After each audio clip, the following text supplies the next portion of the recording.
मुझसे खुदावंद के पुरफजल और मुकद्दस नाम में आप सबकी सलामती हो।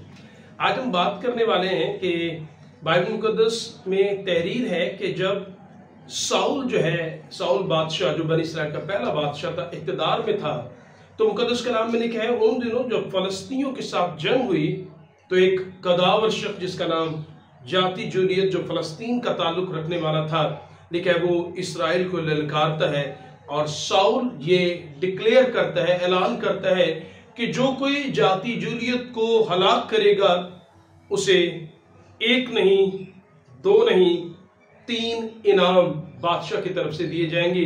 क्या आप जानते हैं वो 3 इनाम कौन से हैं? अगर नहीं तो साथ रहिएगा ताकि हम मिलकर मुकद्दस कलाम में से इस बात को जान सकें। मुकद्दस कलाम में अगर इसका सियाको सबाब थोड़ा सा देखें तो ये है कि फलस्तीनियों के साथ जंग है और मुकद्दस कलाम में लिखा है कि एक पहाड़ पर फलस्तीन के लोग मौजूद हैं और दूसरे पहाड़ पर मुकद्दस कलाम कहते हैं कि इस्राइल की फौजें सब आराई करते हुए नजर आती हैं। ये दोनों कौमें आमने सामने हैं और तब लिखा है एक शख्स जो जात का, फलस्तीन के शहर जात का रहने वाला है, इसीलिए उसे जाति जूलियत, जिसका नाम जूलियत है क्योंकि वो जात का रहने वाला है, इसलिए उसे जाति कहा गया, जाति जूलियत।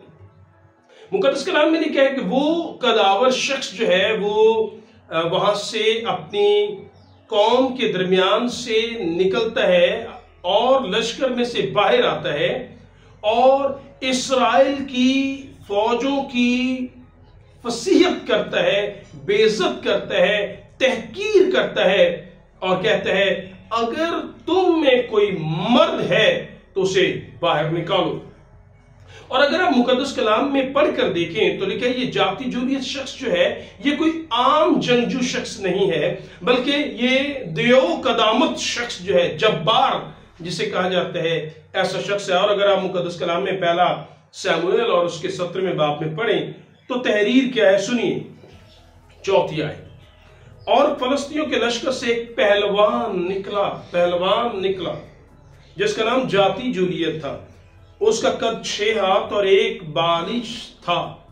लिखा है यहां पर उसका कद जो है वो 6 हाथ और 1 बालिश, जो तकरीबन 9 फुट और 6 इंच बनता है। 9 फुट, आप मैं क्या कह रहा हूं, एक एवरेज इंसान तकरीबन 6 फुट का और वो 9 फुट का कदावर शख्स जो है वो हमें नजर आता है। 9 फुट 6 इंच, तकरीबन समझ लें आसपास 10 फुट के आसपास। और मुकद्दस कलाम में लिखा है उसके सर पर पीतल का खौद और पीतल ही की जिरा पहने हुए, जिरा कहते हैं आपकी जो सिप पर है, लिखा है वो जिरा पहने हुए है जो तोल में 5000 पीतल की मिसकाल के बराबर थी। जो जिरा उसने, जो बख्तर उसने जंग का जो खास किस्म का लिबास है, जो खौद है और जो जिरा उसने पहनी है, उसका वजन तकरीबन 1.5 मन के आसपास था। 57 किलो की वो अपने बदन के ऊपर वो बख्तर, वो जिरा जो है वो पहने हुए था। तो यहां से जरा अंदाजा लगाए कि जो 1.5 मन की पोशाक खास तौर पर पीतल की पहने हुए है, कितना ताकतवर और मजबूत शख्स है। और मुकद्दस कलाम में लिखा उसका जो बर्छा है, जो लिखा है उसका जो भाला है, उसकी छड़ जो है, उसका जो नेजा है, उसका फल तकरीबन वो 7 किलो का है और जो उसके पीछे उसकी जो रॉड है, जो लकड़ी है, वो ऐसे लगता है जैसे कोई शतीर है। इतना कदावर और जोरावर शख्स जो है वो सामने आता है और वो इस्राइल की फौजों की तहकीर करता है। और ये इंसल्ट और ये बेइज्जत करना 1 दिन नहीं, 2 दिन नहीं, मुकद्दस कलाम कहते हैं 40 रोज तक जो है वो उनको बेइज्जत करता रहा, बेआबरू करता रहा और हर बार निकल कर कहता अगर तुम में कोई मर्द है तो निकालो। मुकद्दस कलाम में फिर वो वक्त आया जब 40 रोज कमोबेश पूरे हुए तो ये आवाज कलाम में लिखा है दाऊद जो है अभी नाजुक सा नौजवान, नया जवान होता हुआ वहां पर आता है और वो अपने भाइयों की, जो 3 उसके बड़े भाई थे जिनमें एलियाब था, जिनमें अबीनदाब था, जिनमें समा था, ये भी उस जंग के अंदर मौजूद है। ये अपने तीनों भाइयों के लिए खाना और उनका हाल हवाल लेने के लिए आया।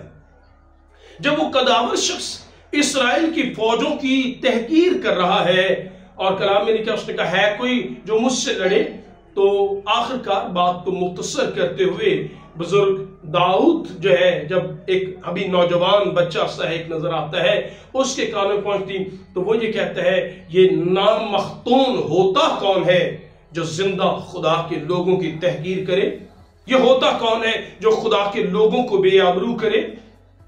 उसने लड़ने के इजहार करने से पहले कलाम में लिखा, जब वो गुफ्तगू कर रहा था वहां पर, तो उसे ये बताया गया कि बादशाह ने ऐलान क्या किया है। बादशाह ने क्या ऐलान किया है, जरा सुनिएगा। अगर हम इसकी 17वें बाब की 25वीं आयत पढ़ें तो लिखा है, तब इस्राएली मर्द यूं कहने लगे, तुम इस आदमी को जो निकला है देखते हो, यकीनन ये इस्राएल की फसीहत करने को आया है, बेइज्जत करने, तहकीर करने आया है। सो जो कोई उसको मार डाले उसको बादशाह बड़ी दौलत से निहाल करेगा। नंबर 1, पहला इनाम बादशाह की तरफ से जो इस्राएल का दान से बहरे सबा तक बादशाह है, वो बड़ी दौलत देगा। लिखा है, और उसे अपनी बेटी से, लिखा है उसको अपनी बेटी उससे ब्याह देगा। 2, बड़ी दौलत और बेटी देगा, और उसके बाप के घराने को इस्राएल के दरमियान आजाद कर देगा। उसके बाप के घराने को लिखा है कि इस्राएल के दरमियान आजाद कर देगा। सो 3 बातें वादा जो बादशाह ने किया वो ये था, बड़ी दौलत का, जो जाति जुरियत को मारे बड़ी दौलत दी जाएगी, उसे बादशाह अपनी बेटी देगा। 2, और उसे इस्राएल के दरमियान उसके बाप के घराने को आजाद कर दिया जाएगा। क्या मतलब है इसका? तो मैं चाहूंगा इस बात को भी समझ लीजिएगा प्लीज, कि एक तो 2 बातें तो बड़ी सादा है कि बादशाह दौलत और अपनी बेटी उसे देगा, लेकिन तीसरी बात है उसे इस्राएल के दरमियान उसके घराने को आजाद कर दिया जाएगा। मतलब इसका यह है कि उसे टैक्स फ्री करार दे दिया जाएगा। अगर हम मुकद्दस कलाम में से इस बात को समझने के लिए अगर हम रेफरेंस देखना चाहें, पहला सैमुएल 8वां बाब और उसकी अगर हम 17 आयत पढ़ें, तो जहां पर सैमुएल ये कहता है कि बादशाह तुम अपने लिए मांग रहे हो, लेकिन बादशाह अगर तुम पर मुकर्रर हो जाए तो वो तुम पर जो है वो टैक्स जो है वो मुकर्रर करेंगे। और मुकद्दस कलाम में फिर अगर हम पढ़ें तो लिखा है कि वो क्या करेंगे।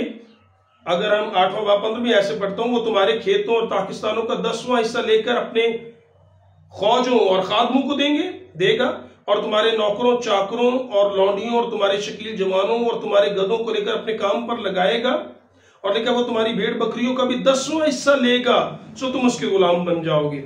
सो रियासती अमूर को चलाने के लिए बादशाह क्या करेंगे? लिखा है बादशाह तो वो करेंगे जो उनको सूट करता है, और उन्होंने कहा कि सैमुएल ने बताया था कि जो बादशाह तुम मांग रहे हो वो तुम्हारा 10वां हिस्सा तुमसे लेगा, तुम्हारे जानवरों का, तुम्हारी पैदावार का। और लेकिन मुकद्दस कलाम में साउल बादशाह की तरफ से ऐलान ये किया गया कि जो कुछ बादशाह में मैं मुकर्रर करूंगा ताकि वो रियाया से लिया जाए रियासती कामों के लिए, उसका घराना टैक्स फ्री करार दिया जाएगा। मैं उम्मीद करता हूं आप बात को समझ पाएंगे। अब ये 3 इनाम के वादे बादशाह ने जो है वो किए, लेकिन मुकद्दस कलाम में पढ़कर देखिए, लिखा है जब दाऊद आगे बढ़ा, खुदावंद ने दाऊद को जाति जूलियत जो जिंदा खुदा के लोगों की तहकीर कर रहा था, और दाऊद ने तो ये कहा कि ये तू खुदा के लोगों की नहीं, गोया जिंदा खुदा की तहकीर कर रहा है। और लिखा है खुदा ने पहले ही वार में जाति जूलियत को ढेर कर दिया और दाऊद को फतह बख्शी, और लिखा है उसने उसी की तलवार से उसके सर को काटकर उसके सर को हाथ में लेकर इस्राएल की सरहदों में दाखिल हुआ। और फिर एक गीत गाया गया जो खवातीन की तरफ से जंग में था कि फतह याबी के बाद जब वो लौटे तो वो गीत ये था कि साउल ने मारा हजारों को और दाऊद ने मारा लाखों को। मतलब एक मारा लेकिन लाखों जैसा मारा।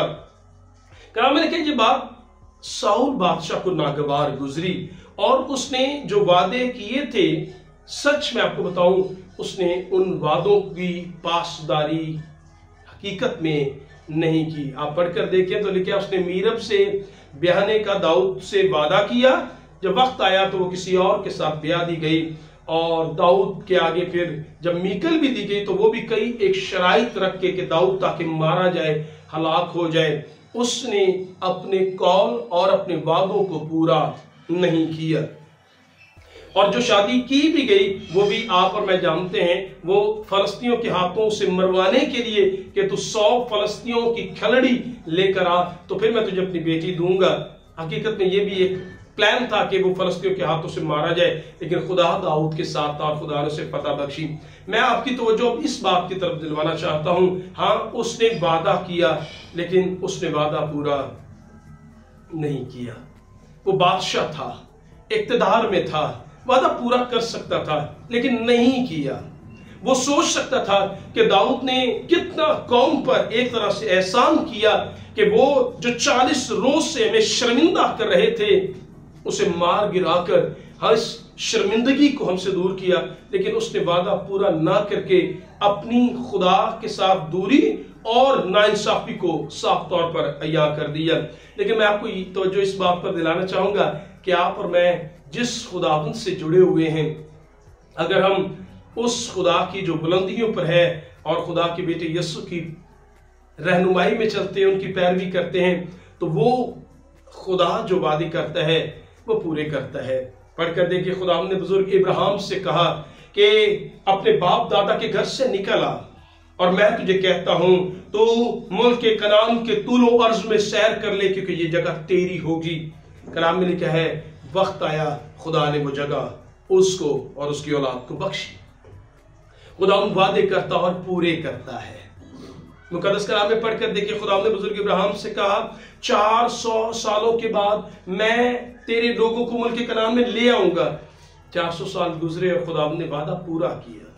मुकद्दस कलाम में पढ़कर देखें, जब यर्मिया के दौर में खुदावंद ने नबूवत की कि बाबल की असीरी में तुम जाओगे लेकिन 70 साल के बाद मैं तुम्हें वापस लेकर आऊंगा।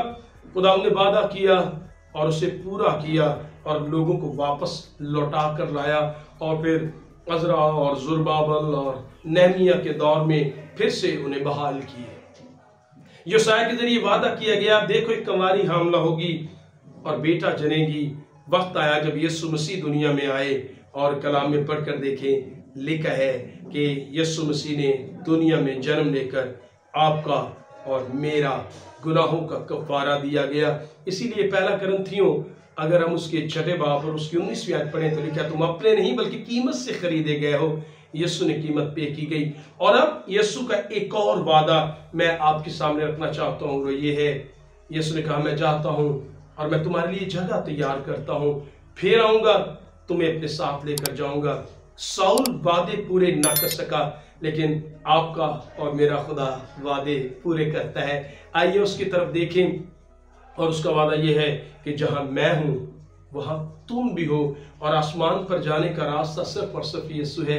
यीशु पर ईमान लाएं और फिर उसकी पैरवी करते हुए उसके आइन की फरमाबरदारी करें, तो यकीनन वो वक्त आएगा जब वो आलम बाला पर जाहिर होगा। लिखा है फिर आसमान पर आखिरी नरसिंगा फूंका जाएगा, मुर्दे गैर पानी हालत में जी उठेंगे और हम जो जीते होंगे हवा में उड़कर उसका इस्तकबाल करेंगे। मैं भरोसा रखता हूं कि अगर हम खुदावंद के साथ पेवस्त हो जाएं तो वो ना सिर्फ वादे करता बल्कि वादों को पूरा करता है। खुदावंद अपने कलाम से हमें बड़ी बरकत दे।